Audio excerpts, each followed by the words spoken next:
Hi sir. Hi. இப்போ இந்த ஜென்ரேஷனில் வந்து பெண்களுக்கு வந்து உரிமை சம உரிமைன்றது இருக்கா? இப்போது நீங்கள் கேட்ட கொஸ்டினே ஃபஸ்ட்டு தப்பு. ஏன் அப்படி சொல்கிறீங்க? இல்லை, நீங்கள் என்ன கேட்டீங்க? ஆக்சுவலாக பெண்களுக்கான உரிமை சுயமரியாதை இருக்கான்னு கேட்குறீங்க. அது நான் எப்படி கொடுக்க முடியும்? இல்லை, நீங்கள் கொடுத்தா தானே எங்களுக்கு இருக்குமான்றது எங்களுக்கு தெரியும். ஈக்குவாலிட்டின்னு சொல்கிறாங்கல்ல.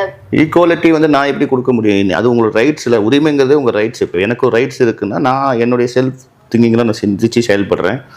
ஆனால் பொதுவாக இங்கே இருக்கிற ஸ்ட்ரக்சர் வந்து பார்த்தீங்களா ஆணாதிக்க ஸ்ட்ரக்சர்னு சொல்லுவோம். ஸோ மேல் பீப்புள்ஸ் டாமினேட்டாக இருப்பாங்க. ஸோ அதுதான் இங்கே வந்து டாமினேட்டாக இருக்கிறதே தவிர பட் உங்களுக்கான உரிமையோ உங்களுக்கான சுயமரியாதையோ நாம் கொடுக்க முடியாது. இந்த சமூகம் கொடுக்காது. நீங்கள் தான் அதை எடுத்துக்கணும். நாங்களே எடுத்துக்கிட்டாலுமே இங்கே இருக்க ஃபேமிலியாக சரி, ஃப்ரெண்ட்ஸாக சரி, இப்போ நமக்கு வர்றவங்களா சரி, யாரும் அந்த உரிமை வந்து கொடுக்கறது இல்லையே. உரிமை எப்படி கொடுக்க முடியும்? உரிமைங்கிறது நமக்கானது. இப்போ எனக்கானது தான் உரிமை. அது நம்ம கொடுக்கவே முடியாது. அது எப்படி நீங்கள் சிந்திக்கிறீங்கன்னா டிபெண்ட் பண்ணியே போகணுங்கிற மைண்ட் உங்களுக்கு ஆல்ரெடி ஃபிக்ஸ்டு.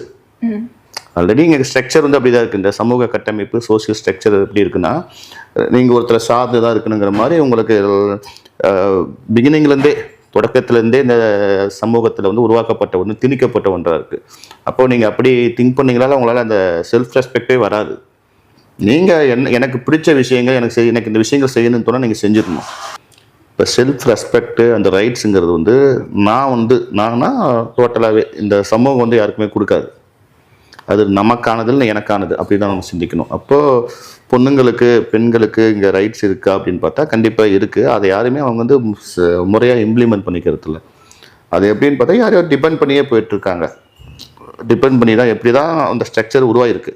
இப்போ நம்ம வீடுன்னு எடுத்தால் கூட ஒரு ஃபேமிலிக்குள்ளே பெண்ணுங்கிறவங்க வந்து ஒருத்தரை டிபெண்ட் பண்ணி தான் போகணும். வெளியில் போகிறப்ப கூட பார்த்து போயிட்டு வா.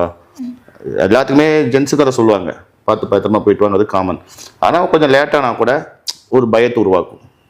ஸோ அந்த மாதிரி சூழல் இங்கே உருவாயிருக்கு. இதுக்கு வந்து நம்ம ஜெண்டர் ஈக்குவாலிட்டியை வந்து நம்ம இன்னும் முழுசாக யார்கிட்டையுமே வந்து ஒரு அவேர்னஸாக கொண்டு போகல.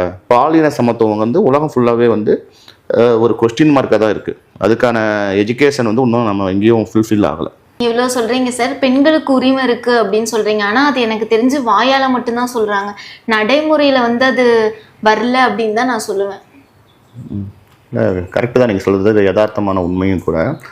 பட் பொண்ணுங்க எப்படி நினைக்கிறாங்கன்னா, எப்படி என்னுடைய பார்வையில் நான் பார்த்தேன்னா, இப்போது பெரிய பெரிய அரசியல் தலைவர் அம்பேத்கர் உட்பட எல்லாருமே வந்து பெண்களுக்கான சம உரிமை சட்டமே கொண்டு வந்தாங்க. அந்த அடிப்படையில் பார்த்தீங்கன்னா எல்லா இடத்துலையுமே எனக்கு பெண்கள் சர்வைவல் பண்ண முடியும். ஆனால் இன்றைக்கி இருக்கிற ஜென்ரேஷன் எப்படி நினைக்கிறாங்கன்னா பெண்கள் பொறுத்த வரைக்கும், இப்போது நம்ம வந்து ஒரு இடத்துல ஒர்க் பண்ணுறோம், அந்த இடத்துல பார்த்தோமா